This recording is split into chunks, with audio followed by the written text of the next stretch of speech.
Vamos a poner a grabar. Bueno, entonces, ahora lo que vamos a ver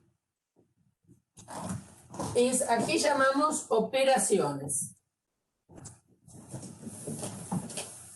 Desde chicos, ustedes saben sumar, multiplicar, números naturales, después números enteros, números racionales. Se supone que eso es lo que ustedes piensan que conocen como operaciones, ¿no es cierto? Tenemos el conjunto de los números naturales, tenemos la suma y así escribimos los naturales con la suma usual, ¿no es cierto? Entonces acá tenemos 3 más 2, nos da 5, y si hacemos 2 más 3, también nos da 5. Entonces, como hacer 3 más 2 es lo mismo que hacer 2 más 3, vamos a decir que la suma es conmutativa. ¿Pero para qué? Nada más que para el 3 y para el 2, no, siempre es conmutativa la suma, ¿no? Es decir, ¿eso cómo lo escribo? Y escribo que si A y B son números naturales,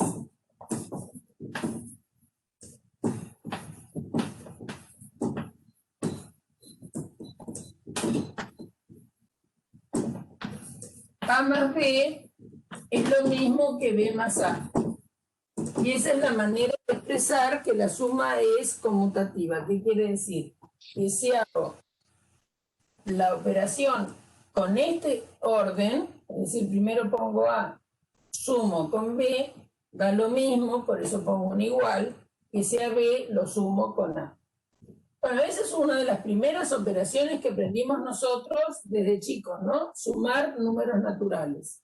También después, ¿no?, cuando ya estamos en el colegio y un poquito más avispados, nos dicen, bueno, si agarras 3 números, por ejemplo, 3 más 2 más 7, esto te va a dar lo mismo que 3 más 2 más 7. Quien sabe que lo hacen verificar, porque esto da 3 más 9, y 3 más 9 nos da 12, y acá nos da 5 más 7, que también nos da 12. Entonces vamos a decir que no importa cómo asociemos los 3 sumandos, el resultado va a ser igual. Es decir, que cualquiera sean A, B y C naturales,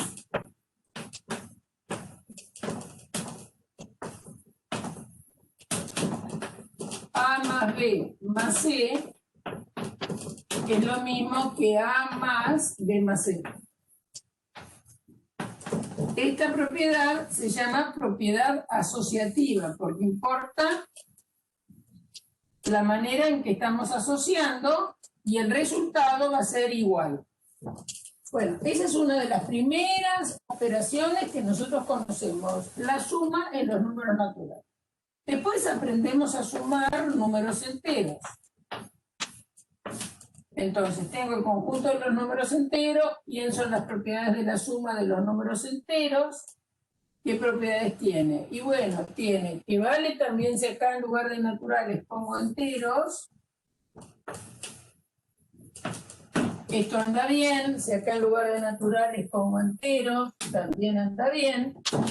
Y los enteros tienen algunas propiedades que los naturales no tienen. Tanto los naturales como los enteros sabemos que 0 más A da lo mismo que A más 0 y da A. El 0 es un número que llamamos neutro para la suma. 0 es neutro para la suma. Tanto en N como en Z. Que quiere decir que sea neutro para la suma, que no modifica el resultado cuando lo sumo con cualquier otro. ¿Cómo escribo esa propiedad? Que existe el 0 en, supongamos que ponemos los enteros, tal que para todo A perteneciente a los enteros, A más 0 da lo mismo que 0 más A y va a darnos A. Entonces, el 0 es un número entero, estamos diciendo, y cualquiera sea el otro número entero, entonces, acá me tomé un entonces, A más 0 da lo mismo que 0 más A y da A. Por eso es que se llama neutro. ¿Qué quiere decir? Que respecto de la operación de suma no lo modifica. Ahora, ¿qué ocurre? En los enteros, y no así en los naturales, dado, por ejemplo, el número 3, yo puedo encontrar en los enteros otro número que sumado con 3 me da 0. Y ese número es el menos 3. Si agarro el número menos 10, hay un número que sumado con él me da 0. Y ese número es el 10. Entonces, ¿cómo se llama el menos 3 respecto del 3? El número opuesto. Y el 10 respecto del menos 10 es el opuesto. Esta propiedad de opuesto, por supuesto que no la tenemos en los naturales, ¿no? Porque dentro de los naturales, ¿qué número natural le pueden ustedes sumar al 2 para que el resultado les dé 0? Acá no pueden completar con ningún número natural, porque en los naturales justamente no tenemos los opuestos. Para eso se crearon los enteros. Que hicieron los enteros? A los naturales les agregaron sus opuestos para que haya alguien que sumado con él nos dé 0. Entonces, la propiedad de opuesto, ¿cómo se escribe? Y se escribe así: para todo A, si A pertenece a los enteros, entonces existe un número que voy a llamar A estrella perteneciente a los enteros, al que A más A estrella da lo mismo que A estrella más A y da 0. A este número A estrella, la notación que usamos adentro de los enteros es escribirlo como menos A. Entonces, esto es la existencia del opuesto. ¿Dónde existe el opuesto? En los enteros. En los naturales no la tienen. Bueno, entonces ya tenemos todas las propiedades que verifica la suma en el conjunto de los números enteros. Entonces, ¿qué propiedades tiene la suma adentro de los números enteros? Vamos a escribirlas. Si nosotros tenemos los números enteros y pensamos en la suma como operación, la operación vamos a decir que es una operación más es una operación cerrada.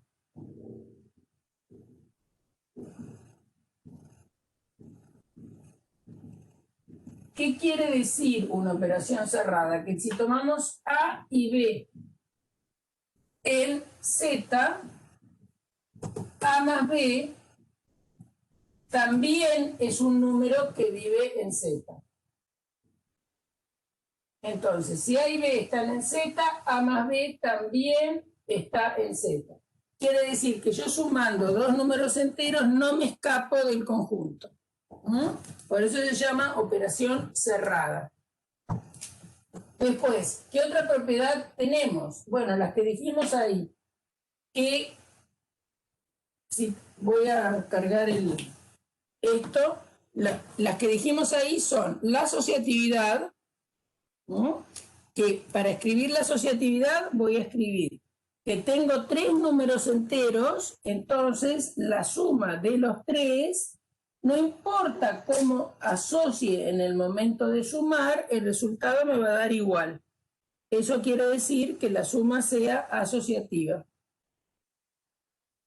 Entonces, son propiedades que destacamos porque hay en otros conjuntos que vamos a ver que tienen operaciones, que hay propiedades que se verifican y otras propiedades no se van a verificar. Por eso es que le ponemos nombre a algunas propiedades y son propiedades importantes.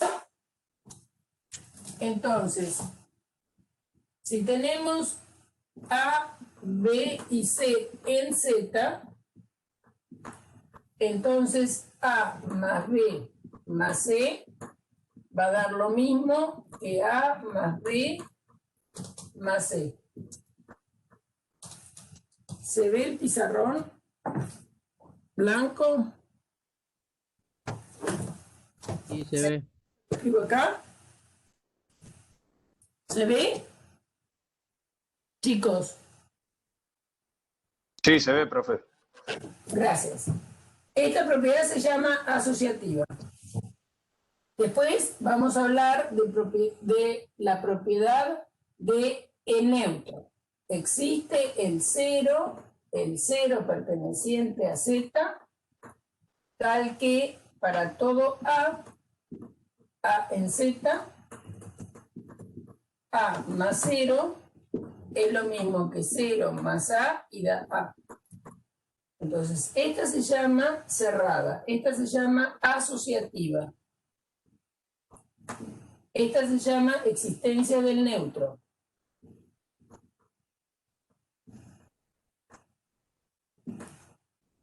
Del neutro respecto de la suma.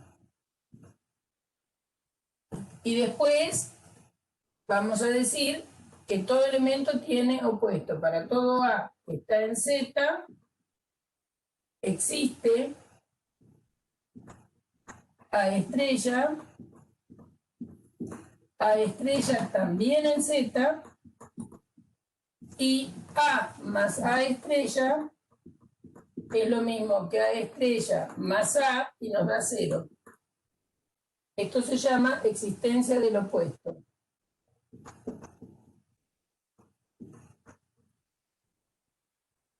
Que, por supuesto, nosotros lo vamos a escribir a este A estrella, estamos habituados a escribirlo como menos A.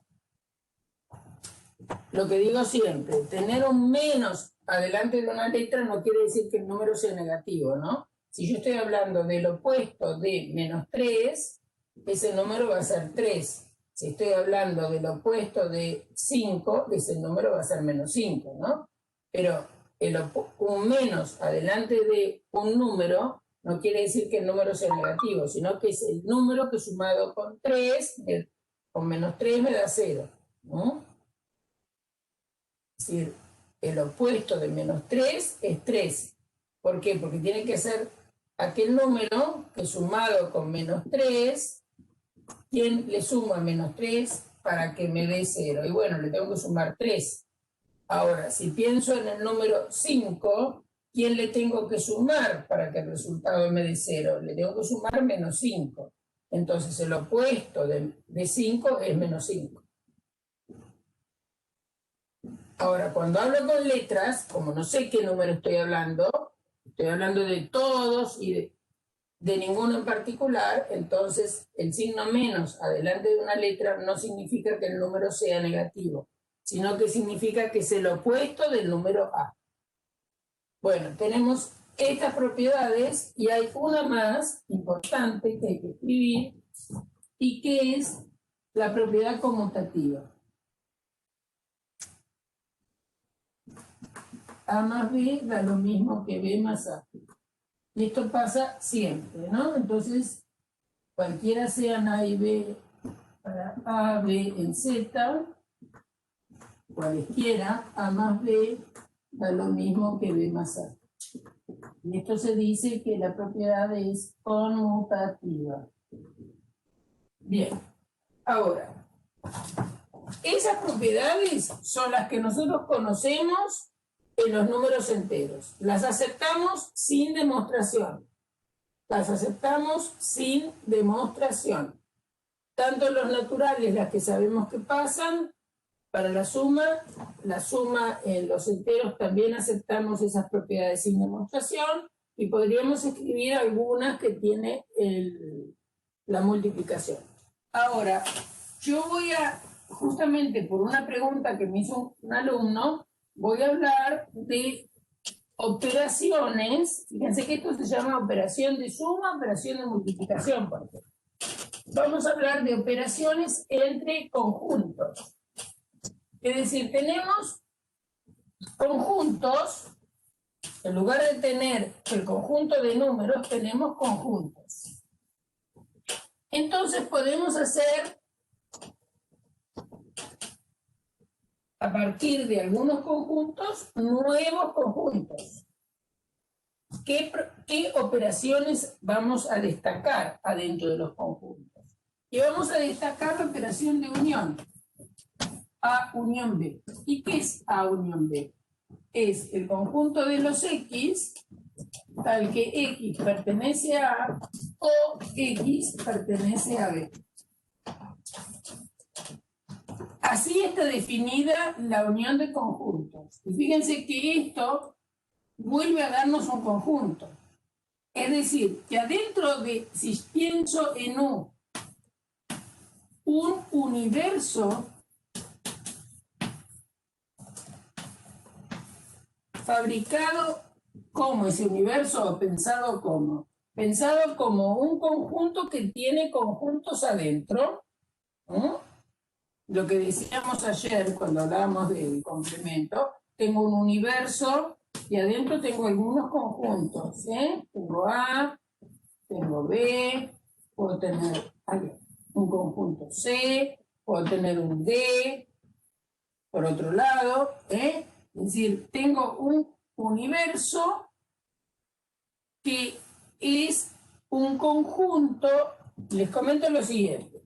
No puedo decir que es el conjunto de todos los conjuntos, porque en teoría de conjuntos no se puede hablar del conjunto de todos los conjuntos porque lleva a una contradicción de la teoría. Entonces, para cada momento de nuestro discurso, de nuestro trabajo, tenemos un determinado universo. Podría ser pensar todos los conjuntos que están metidos adentro de los números reales. Podríamos pensar en el conjunto de todos los conjuntos que están metidos adentro de los naturales. Es decir, que el universo sean los reales, que el universo sean los naturales, que el universo sean los números enteros, ¿de acuerdo? Que, por ejemplo, podríamos pensar que el universo sea el conjunto de todos los seres humanos que hay vivos. Entonces, adentro de ese conjunto de seres humanos hay algunos subconjuntos, ¿no es cierto? Un subconjunto podría ser aquellos seres humanos que son argentinos. Ese es un conjunto. Un conjunto distinto podría ser aquellos seres humanos que son estudiantes de la Facultad de Informática de la Universidad Nacional de La Plata. Podría pensar aquellos alumnos que son estudiantes de Matemática 1 de la Universidad Nacional de La Plata. Es decir, adentro del conjunto de seres humanos, que sería mi universo, seres humanos vivos, adentro de ese universo que tengo, podría pensar en distintos subconjuntos que viven en ese conjunto. No se puede, por un problema, bueno, como nosotros no vemos mucha fundamentación de la teoría de conjuntos, no me voy a extender más que eso. Pensar que hubiera un conjunto de todos los conjuntos lleva a contradicción. Hay una cosa que se conoce con el nombre de paradoja de Russell. A alguno que le interesa lo mira. ¿Por qué es que no se puede hablar del conjunto de todos los conjuntos? Bueno, entonces, dicho eso, yo puedo pensar que tengo conjuntos que todos los que estoy trabajando son subconjuntos de un determinado universo. Entonces, si adentro de ese universo yo hago las operaciones, tengo un universo y voy a hacer la unión. Bueno, entonces si hago la unión de dos conjuntos, me da un nuevo conjunto que sigue estando adentro de ese universo. Es decir, que la operación de unión es cerrada en ese universo. También me pasa lo mismo con la operación de intersección. Me pasa lo mismo con la operación de intersección. ¿Qué es la intersección? La intersección A es el conjunto de los X al que X pertenece a A y X pertenece a B. estas dos operaciones son operaciones cerradas en el universo, ¿no? Tengo que A está contenido en un determinado universo, tengo que B está contenido en un determinado universo, y vamos a decir que A unión B también está contenido en ese universo. Por ejemplo, si ustedes piensan en un universo, por ejemplo, A, B, C, D, E, F, y piensan dos subconjuntos del universo, por ejemplo, A formado por A y B, B formado por B, C, E, entonces hacen A unión B,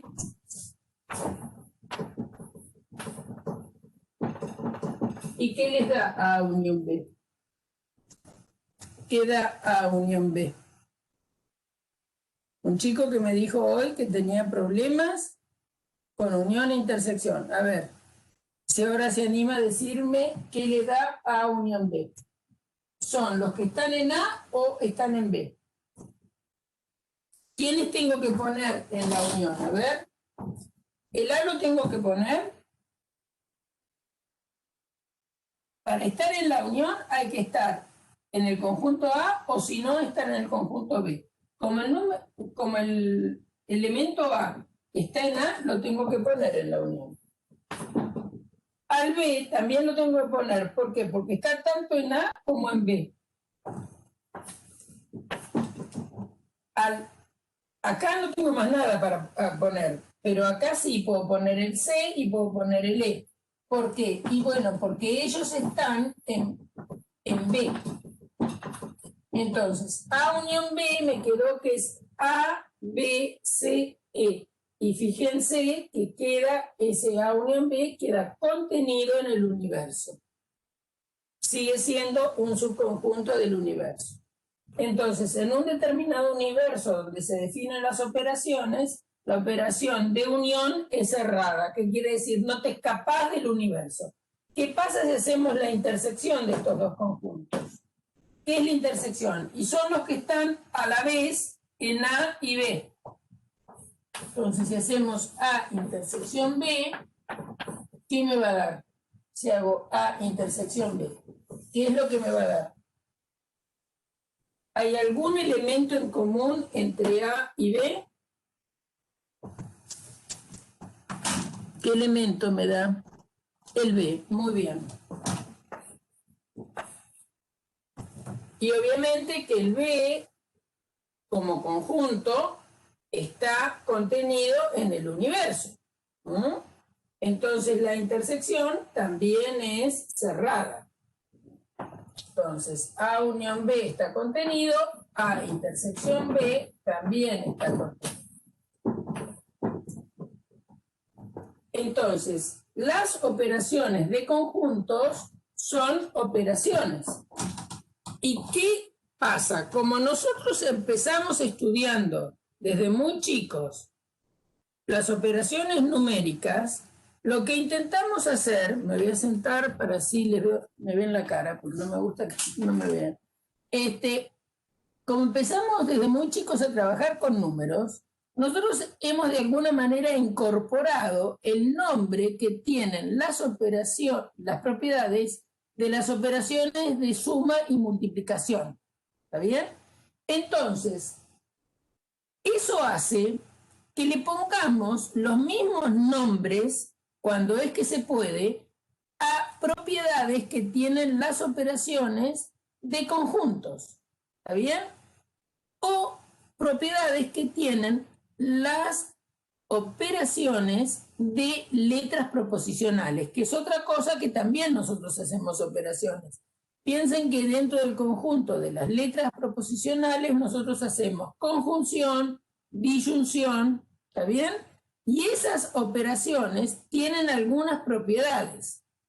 Usando la equivalencia, definiendo equivalencia lógica, podemos demostrar algunas propiedades que tienen esas letras proposicionales cuando las unimos por los conectivos de conjunción y disyunción.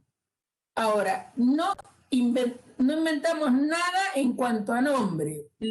Si algo tiene propiedades similares a lo que nos pasa en la suma y en la multiplicación, les ponemos el mismo nombre. Entonces, ¿qué propiedades tiene la unión y la intersección de conjuntos? Bueno, tiene la propiedad de ser cerrada, porque yo trabajo con conjuntos que viven en un universo, hago la unión y la intersección y no me escapo del universo. Entonces digo, la unión es cerrada, digo, la intersección es cerrada. Lo mismo que decía para la suma en los enteros. ¿Entendido? Es decir, le pongo el mismo nombre.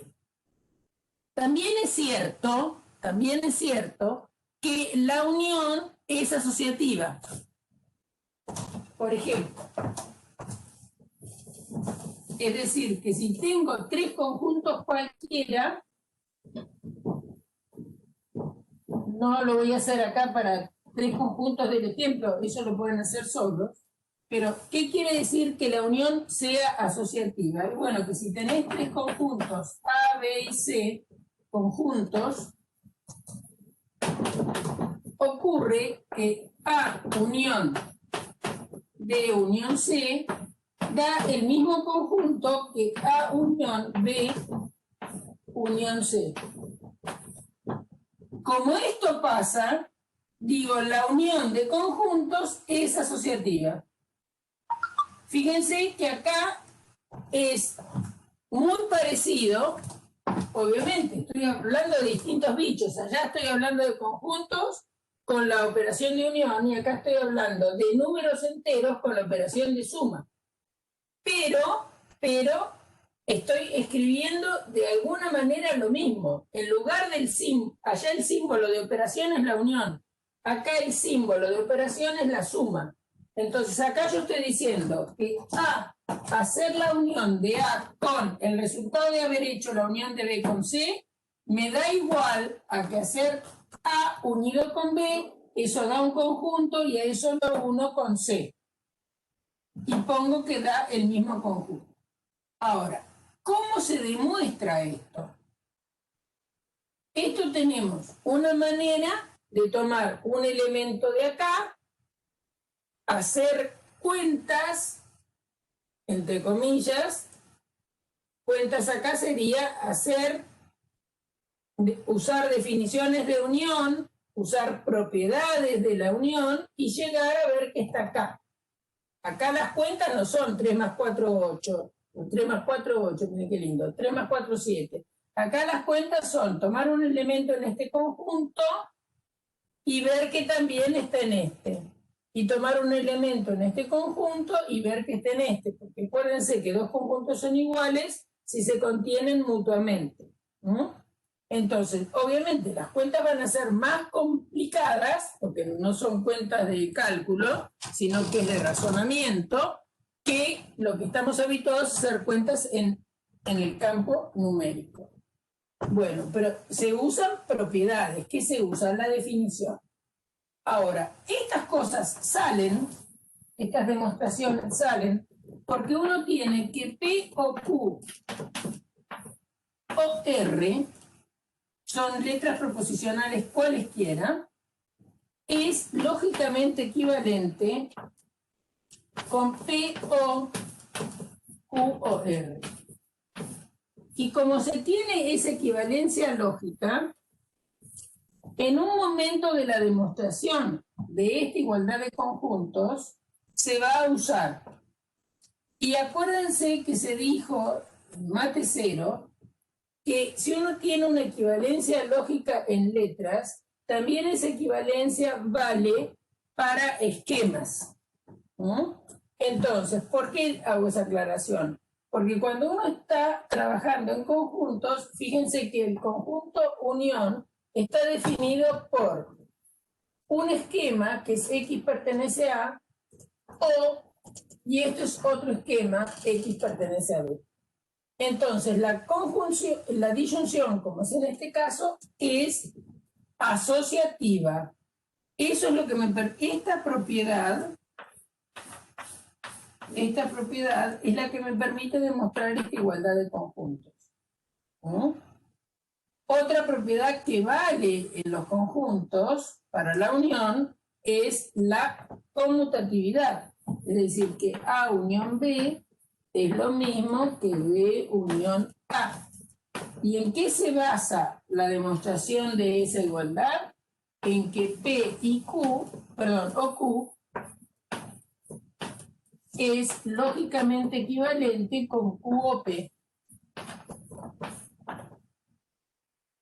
Entonces, como tenemos esa equivalencia lógica, la podemos usar cuando queremos demostrar esto. Y esto se dice, bueno, la unión de conjuntos es conmutativa. Ahora, ¿cuál es el neutro para la unión de conjuntos? ¿Hay algún conjunto que unido con cualquier otro no lo modifica? A ver qué me cuentan. ¿Hay algún conjunto que si hacemos la unión no lo modifica? ¿Quién es? ¿Cuál es el conjunto que no va a modificar a otro cuando lo unimos con él? El vacío, exactamente. Si nosotros hacemos A unión vacío, si hacemos A unión vacío, da lo mismo que vacío unión A.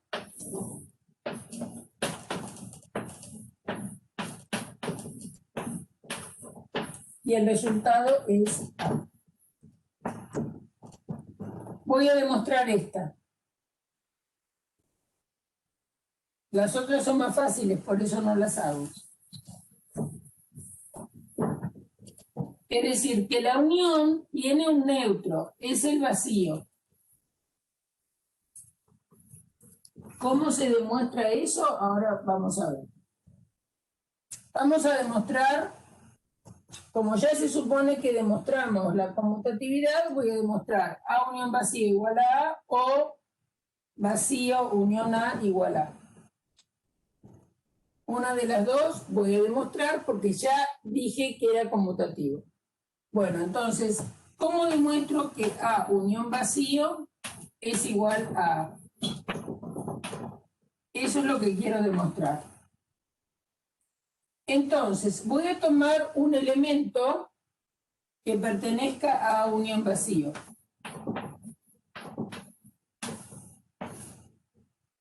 Entonces, tengo que lograr ver que está en A, porque para demostrar esta igualdad tengo que demostrar que A unión vacío está contenido en A y que A está contenido en A unión vacío. Tengo que demostrar esas dos cosas. Entonces, tomo un elemento que esté en A unión vacío. ¿Qué quiere decir? Quiere decir que X está en A o X está en el vacío.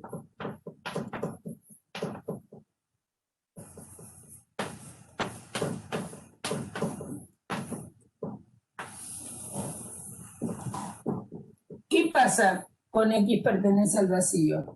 ¿Qué opinan? ¿X pertenece al vacío es verdadero o falso?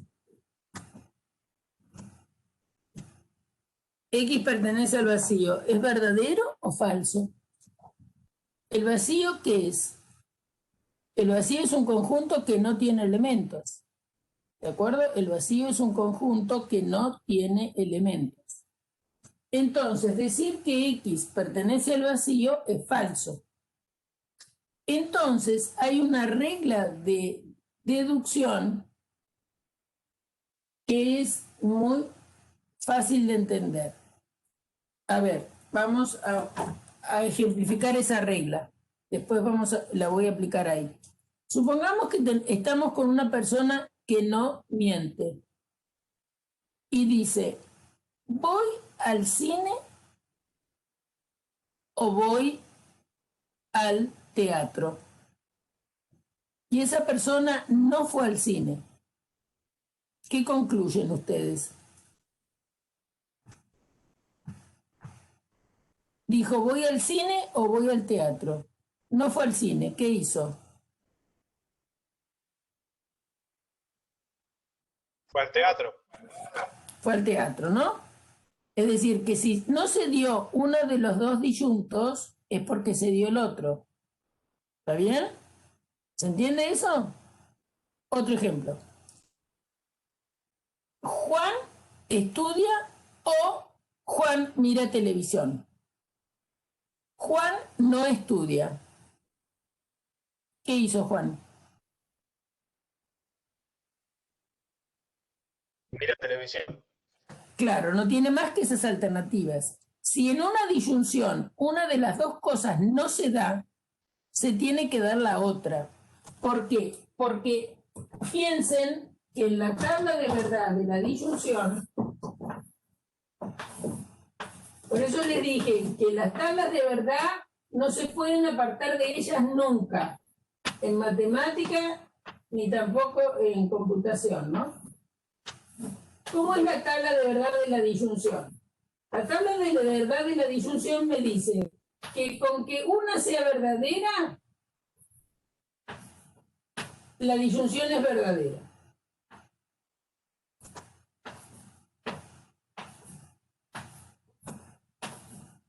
En el único caso donde la disyunción es falsa, cuando las dos son falsas. Entonces, si a mí me dan como hipótesis que X está en la unión, entonces está acá o está acá. Pero como esto no se da, es decir, que eso no se dé, semánticamente es lo mismo que pensar que es falso. Entonces yo estaría en esta línea de la disyunción, ¿se dan cuenta? Es decir, tengo X pertenece a es verdadero o X pertenece al vacío tiene que ser verdadero. Alguno de los dos tiene que ser verdadero porque estoy en una disyunción. Ahora, X pertenece al vacío no es verdadero porque el vacío no tiene ningún elemento, por lo cual X pertenece al vacío es falso. Ahora, si yo partí de un X que estaba en la unión, porque lo tomé ahí, era porque entonces esta disyunción tiene que ser verdadera por definición de unión. Estar en la unión es estar en uno o estar en el otro. Pero esto no es cierto, porque X pertenece al vacío no es cierto. Por lo tanto, me puedo quedar ¿con quién? Con el otro. ¿Y quién es el otro? X pertenece a. Entonces, eso que demuestra que A, unión vacío, está contenido en A. Porque tomé un elemento de la unión y veo que está en A. Tengo que usar la lógica acá, ¿eh? Acá, para pasar de acá a acá, entonces lo tengo que pensar. Es decir, tengo que decir, bueno, si tenés una disyunción donde uno de los disyuntos es falso, te tenés que quedar con el otro. Porque si una disyunción, ¿por qué? Bueno, por la tabla de verdad de la disyunción. Si uno tiene una disyunción, puede ser que los dos sean verdaderos o que uno solo sea verdadero. Yo en este caso sé que este no es verdadero, porque X pertenece al vacío no es cierto, entonces me quedo con X pertenece a. Entonces así he demostrado que A unión vacío está contenido en A. Ahora vamos a ver que A está contenido en A unión vacío, para que se dé la igualdad. En realidad A está contenido en A unión cualquier cosa, pero vamos a demostrar para este caso especial. Entonces, A, tomo un X que pertenezca a A. Entonces,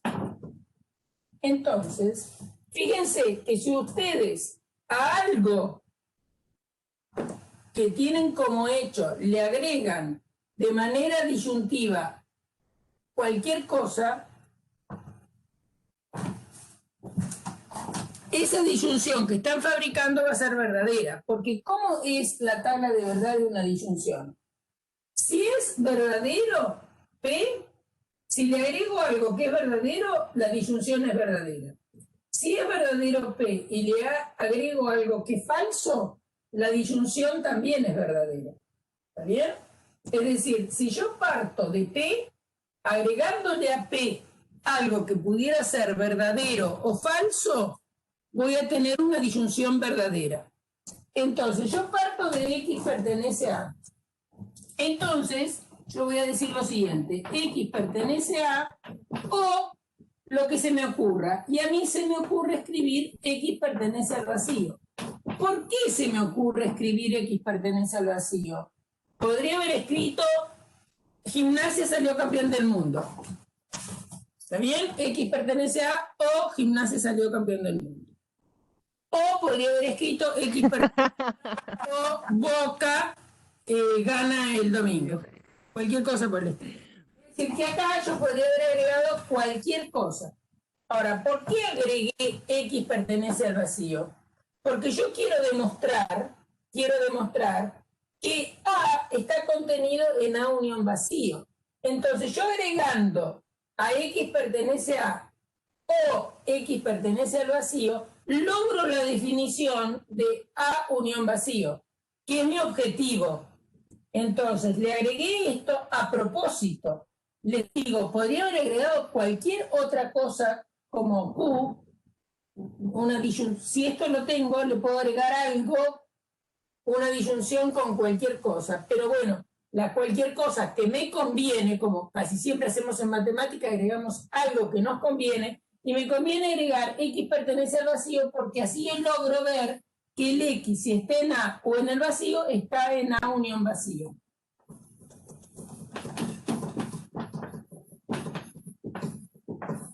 Entonces, ¿para qué le agregué esto, chicos? Repito, porque yo salgo de un X que está en A y quiero ver que está en A unión vacío. Y para estar en A unión vacío hay que estar en A o estar en el vacío. Por eso agregué X pertenece al vacío. Por más que sepamos que es falso, pero no importa, porque estaría en esta línea de verdad. ¿Se dan cuenta? Verdadero o falso es verdadero. Entonces, ¿y por qué agregué eso? Porque necesito tener que X pertenece a unión vacía. Acá yo lo expliqué muy semánticamente, pero se puede demostrar con por reglas de deducción. Hay un apunte que yo le subí, otras demostraciones en el Classroom, donde ahí se especifica cuáles son las buenas maneras de demostrar. ¿No? Una es simplificación, otra es adjunción, es decir, o adición. Esta se llama adición. Cuando tengo un disyunto o tengo una expresión, tengo P y de ahí deduzco P o Q. Es decir, agregarle algo de manera disyuntiva.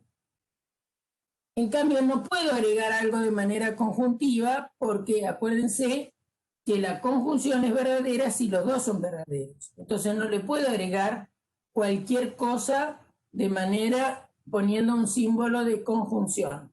Sí lo puedo hacer poniendo un símbolo de disyunción. Bueno, entonces, ¿qué es lo importante?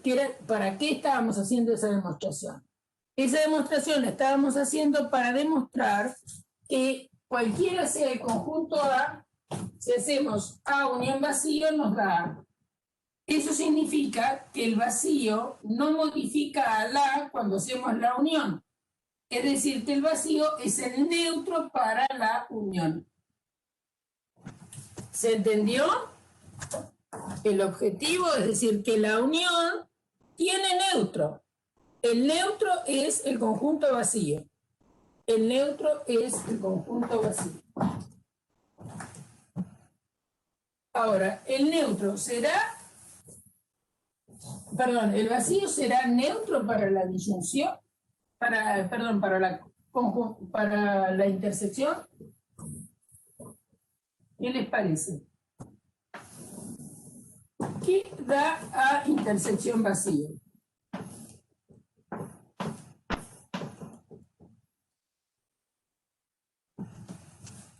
¿Qué les parece a ustedes que pasa ahí?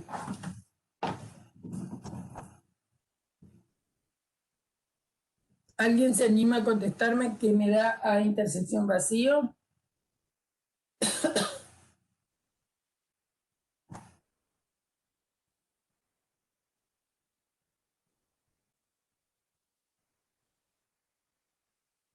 ¿Y qué me da A intersección vacío?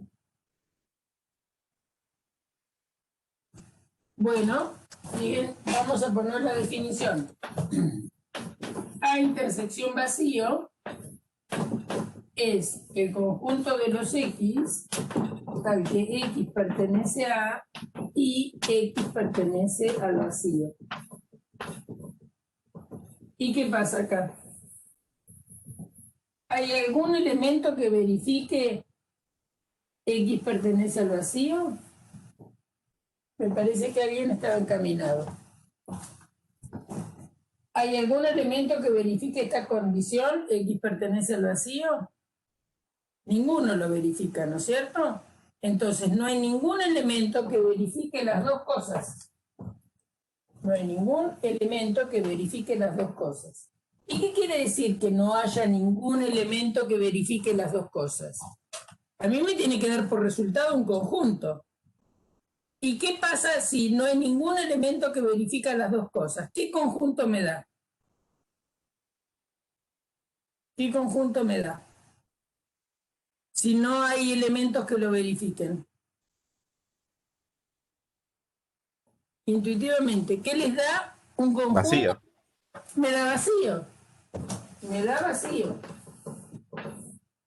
¿De acuerdo? Fíjense que de alguna manera, si uno piensa que la unión es parecido de algún sentido a la suma, el vacío es de alguna manera parecido al número cero. Porque si ustedes hacen A más 0 les da. Ahora, ¿qué pasa si hacen A por 0? ¿Cuánto les da? Si multiplican a un número por 0, ¿cuánto les da? 0. ¿No? Es decir, el 0 absorbe. Y bueno, acá pareciera como que pasa lo mismo, ¿no? Es como que en la intersección, de alguna manera, entre comillas, totalmente entre comillas, se asemeja a la multiplicación. Fíjense que después, cuando estemos trabajando en álgebras de Boole, en lugar de unión vamos a poner más y en lugar de intersección vamos a poner punto. ¿No? Porque tienen algunas propiedades parecidas. No son iguales para nada. Las operaciones en un álgebra de Boole, que son la unión y la intersección, no son las mismas que la suma y la multiplicación. Hay otras propiedades que vamos a ver que tenemos que pedir que no tienen nada que ver, pero de alguna forma en algunos libros se identifica la unión con un símbolo más y la multiplicación y la intersección con un símbolo punto, que como tenemos una reminiscencia de la suma y la multiplicación. ¿De acuerdo? Bueno, pero fíjense que el vacío se comporta de alguna manera como el cero, porque si yo hago A unión vacío me da A, y si hago A intersección vacío me da vacío.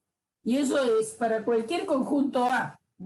Fíjense que por eso uno a veces está haciendo operaciones en un conjunto totalmente distinto al de los números, ¿no es cierto? Está haciendo operaciones en conjuntos. Y estoy haciendo operaciones en conjuntos y estoy proyectando en esas operaciones los nombres que yo conozco desde muy chico en el conjunto numérico. O sea que no hay que asustarse con los nombres de las propiedades que tienen esas operaciones. Que a veces eso es lo que los descoloca. Bueno, ahora muy bien, vemos que la intersección con el vacío no me sirve como neutro. ¿Qué le pondrían acá? ¿Con quién intersectarían a A para que les vuelva a dar A? ¿Qué les parece? ¿Qué pondrían acá para que el resultado sea A?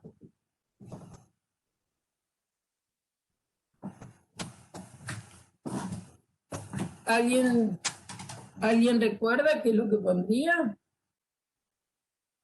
A ver, voy a hacer un ejemplo. un ejemplo que hicimos hace un rato. ¿Se acuerdan que teníamos A? Me parece que era el conjunto, bueno, no importa. AB, por ejemplo. Y teníamos el universo A, B, C, D, E. ¿Qué pasa si hacemos A intersección el universo? ¿Qué nos va a dar? Son los elementos, vamos a escribir definición, son los X que están en A y además están en el universo. ¿Y cuáles son los elementos que están en A y en el universo a la vez? A y B. A y B.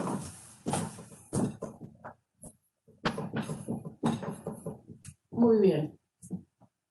Es decir, que si nosotros tenemos que un conjunto está contenido en otro, la intersección da el más chico.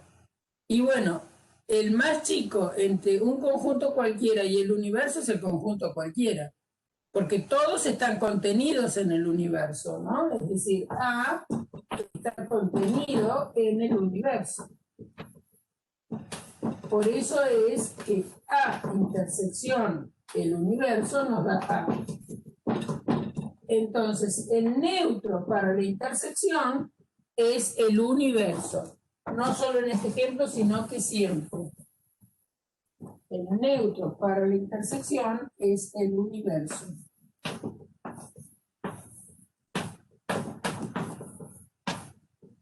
¿Por qué? Y bueno, si piensan un poco en lógica y no en el ejemplo, como A está contenido en el universo, si X está en A, entonces si X está en el universo y está en A, está en A.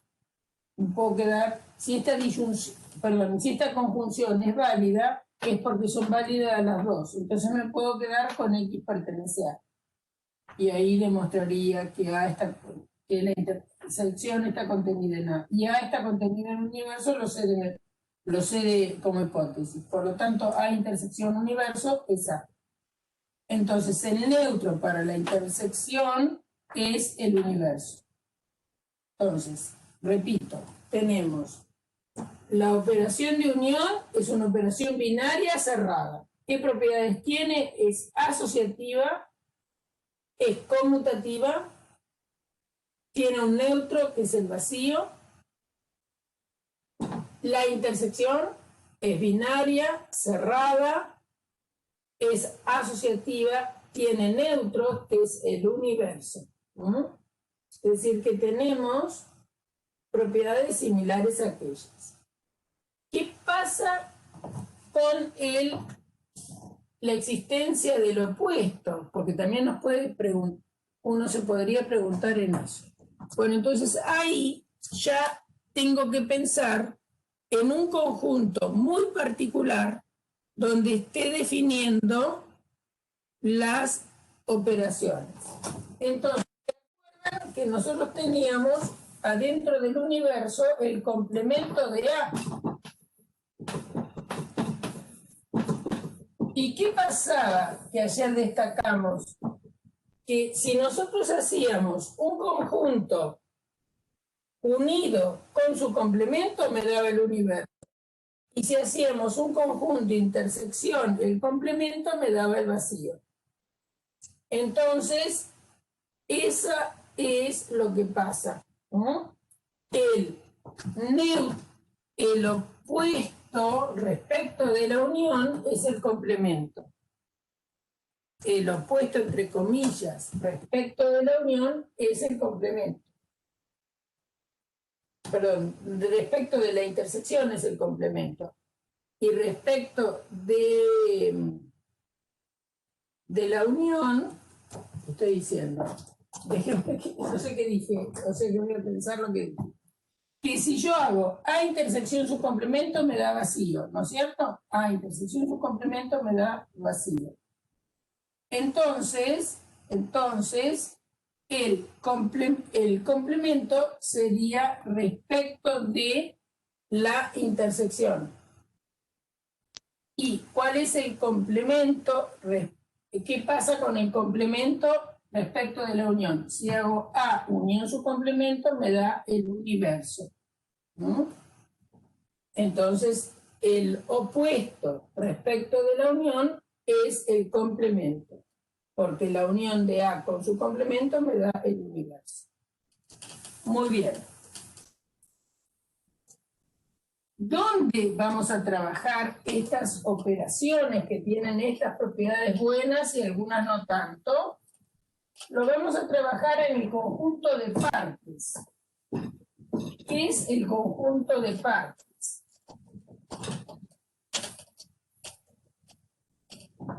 Bueno, dado un conjunto A, por ejemplo, ABC, las partes de A son todos los subconjuntos que tiene A. Entonces son el vacío, el unitario A, el unitario B, el unitario C, el binario AB, el binario AC, el binario BC y el propio A, es decir, A, B, C. Si nosotros pensamos en este conjunto de partes, ¿qué propiedades tiene la unión? ¿Qué propiedades tiene la intersección?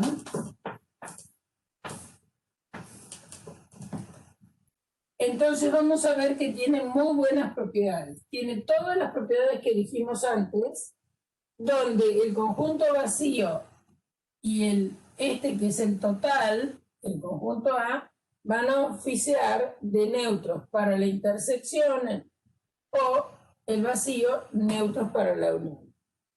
Y acá adentro, fíjense que si usted, el complemento de A es BC, porque los que están acá en el conjunto unitario A están en ABC, pero no es. Pero el A no puede estar, por lo tanto, tiene que ser BC. El complemento de A es BC, el complemento de B es AC, el complemento de C es AB. Y si empiezo de esto, me van a dar estos unitarios. El complemento del vacío va a ser ABC, el complemento de ABC es el vacío. Entonces, yo puedo tomar como universo donde trabajo con la unión y la intersección a el conjunto de las partes y analizar qué propiedades tienen. Bueno, entonces eso es un trabajo que lo vamos a terminar mañana para llegar a álgebras de Boole. Ahora yo voy a trabajar con otras operaciones, con operaciones que tienen que ver con números. Yo esto lo voy a dejar para mañana, ¿para qué? Para así ya engancho con álgebras de Boole. Entonces, lo que vamos a hacer es lo siguiente. Para ver cómo se analiza qué propiedades tiene una determinada operación. Entonces, las propiedades que siempre vamos a intentar ver que tenga una operación son si es cerrada, si es conmutativa, si es asociativa, si tiene neutro y si tiene opuesto. Esas son las propiedades que siempre vamos a pensar si tiene un conjunto con una determinada operación. Entonces, supongamos que tenemos como conjunto el conjunto Z de números enteros. Pero vamos a definir en Z una nueva operación que voy a llamar, por ejemplo, pesos. La llamo así porque es lo habitual que aparece en el apunte, entonces lo llamo con ese símbolo. Entonces, ¿qué quiere decir Z con pesos? Quiere decir que he definido una operación adentro de este conjunto, por ejemplo, de la siguiente manera. A peso B me da A por B menos A. Donde el punto es la multiplicación en Z.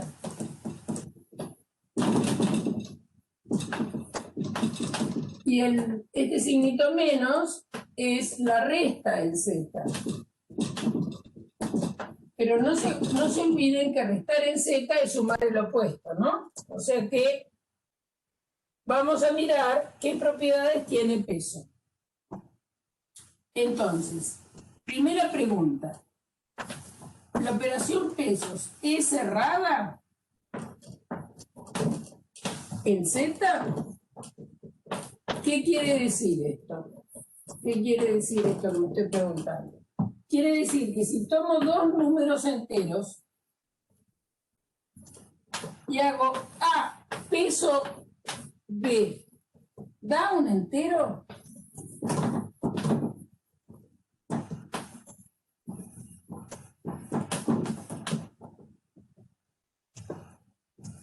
Entonces, A peso B, de acuerdo a la definición, es A multiplicado por B y restándole A.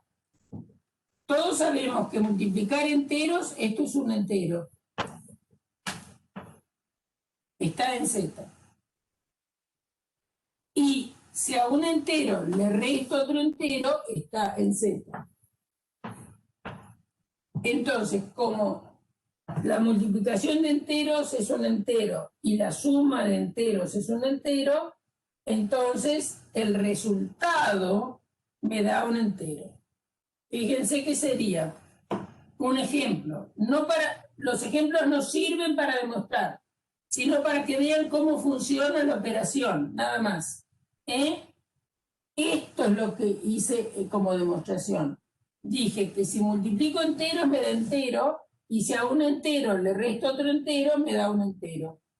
Eso es lo que tengo que decir para justificar que A peso B es un entero. Es decir, que es cerrada.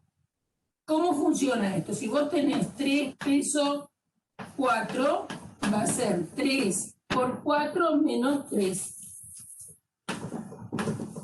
3 por 4, 12, menos 3, 9. Ahora, si hago 4 peso 3, si hago 4 peso 3 va a ser 4 por 3 menos 4. 4 por 3, 12, menos 4 da 8. Entonces, yo acá, ya al ponerles ese ejemplo,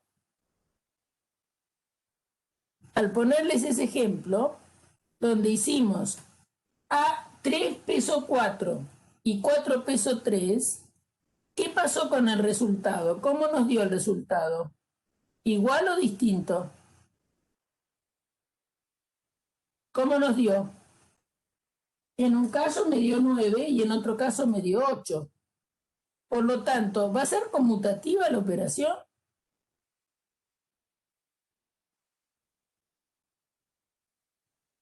¿Están ahí o no? ¿Es conmutativo? ¿Da lo mismo hacer 3 peso 4 que 4 peso 3? Lo mismo, profe. ¿Cómo? ¿Da lo mismo o da distinto? Distinto. Da distinto, por lo tanto no es conmutativa. Ya saben que no es conmutativa, porque cuando hacen 3 peso 4 da 9, cuando hacen 4 peso 3 da 8. Por lo tanto, la operación esta peso no es conmutativa. Sí es cerrada. Sí es cerrada. En los ejemplos nos dio números enteros como resultado. Pero además yo hice la justificación de por qué era un entero. Si a mí me piden demostrar que la operación es cerrada, tengo que decir, bueno, porque A por B es un entero, y si a ese entero A por B le resto A, me sigue dando un entero. Esa es la justificación. Esa es la demostración que la operación es cerrada. Ejemplos no sirven para demostrar. Ejemplo sirve, como en este caso, para decir que la propiedad no es conmutativa. Para ver que falla una operación, entonces sirve en lo que llamamos contraejemplo. ¿Entendido?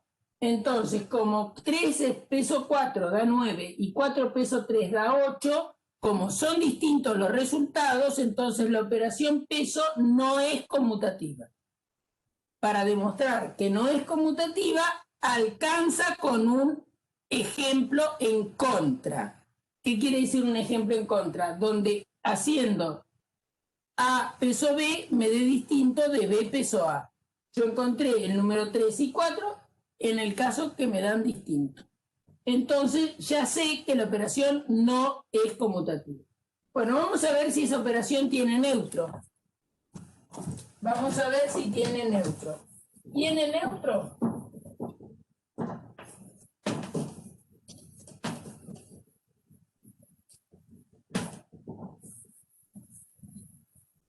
Entonces, para ver si tiene neutro, yo tengo que analizar si A peso B, al neutro lo voy a llamar E como es tradición. E es el nombre cuando uno habla en general para el neutro. Entonces, si E fuera el neutro,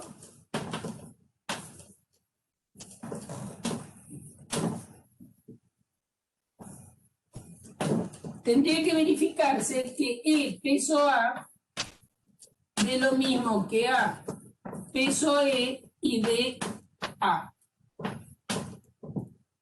Entonces voy a ver si hay algún E que verifique esta condición. Bueno, vamos a mirar. Tomemos una. Nosotros sabemos que no es conmutativa, entonces hay que mirar si pasa para los dos lados. Ojo con eso. Como ya sabemos que la operación no es conmutativa, no es lo mismo hacer E peso A que A peso E. Entonces vamos a ver si logramos encontrar un E al que E peso A me dé A. Y después probaremos si ese E que encontré me sirve para verificar esto. Entonces, ¿qué cosa es E peso A? De acuerdo a la definición, va a ser el que está primero, que es E, va a ser E por A menos E. Y yo quiero que eso me dé A. Y lo que no conozco es E. No conozco E. Por lo tanto, de esta igualdad, voy a tratar de despejar E. La voy a escribir de nuevo. E menos E por A menos E, quiero que sea A. Entonces, sacan factor común E de A menos 1 es igual a A. Entonces, si A es distinto de 1,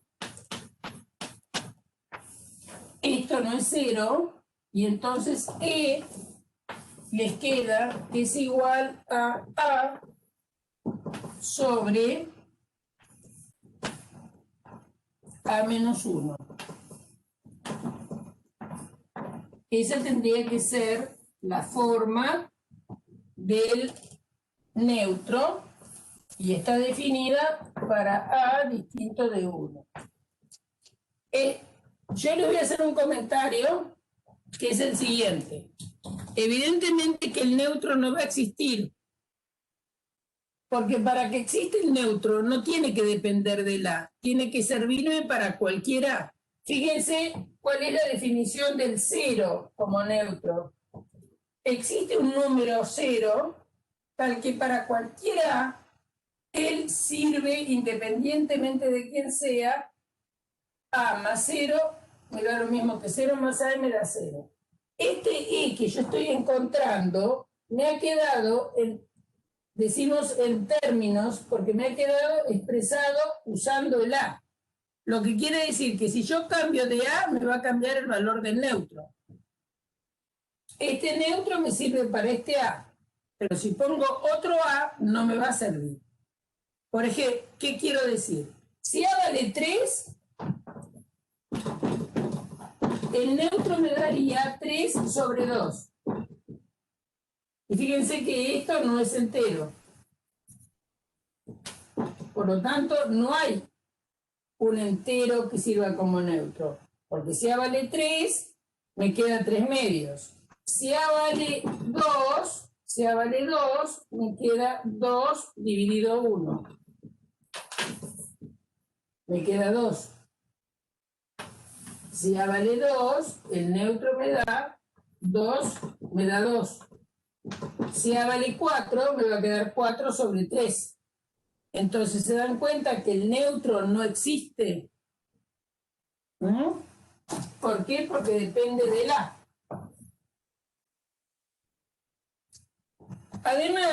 Además, si ustedes no se dieron cuenta de eso, si no se dieron cuenta de eso, es decir, que al neutro quedarle escrito como A sobre A menos 1, quiere decir que si yo muevo el A, se me mueve el neutro, y eso no puede ser, porque el neutro tiene que ser único, me tiene que servir para todos los elementos. Cuando haga ahora la prueba de la O para el otro lado, a ver qué nos pasa. Pongamos que no me di cuenta de eso. ¿No? Ahora yo tendría que probar que A peso E también me da. Y voy a tomar como E que acabo de encontrar. Y esto me dijo que, fíjense que hasta me dijo que existía si A era distinto de 1. Entonces ahora me voy a preguntar si esto es así. Porque es la condición para ser el neutro. Si ustedes se violaron de que depende de la, reemplazando distintos valores de A y van obteniendo distintos valores del neutro, entonces ya ese neutro no es neutro, porque neutro tiene que ser independiente del A, me tiene que servir para todos los A. Estoy repitiendo eso para que entre, ¿no es cierto? Entonces, si acá yo pongo A peso E, de acuerdo a la definición va a ser, de acuerdo a la definición es A por E menos A. Y en lugar de E voy a poner esto que encontré cuando hice E peso A. Porque acuérdense que con el neutro tiene que conmutar aunque la operación no fuera conmutativa. Entonces, acá voy a poner A por A sobre A menos 1. Menos A. Y eso claramente que no nos da A. ¿Mm? Porque esto es A cuadrado sobre A menos 1 menos A. Sacamos como un denominador A menos 1. Sacamos como un denominador A menos 1. Y les va a quedar A cuadrado menos A por A menos 1.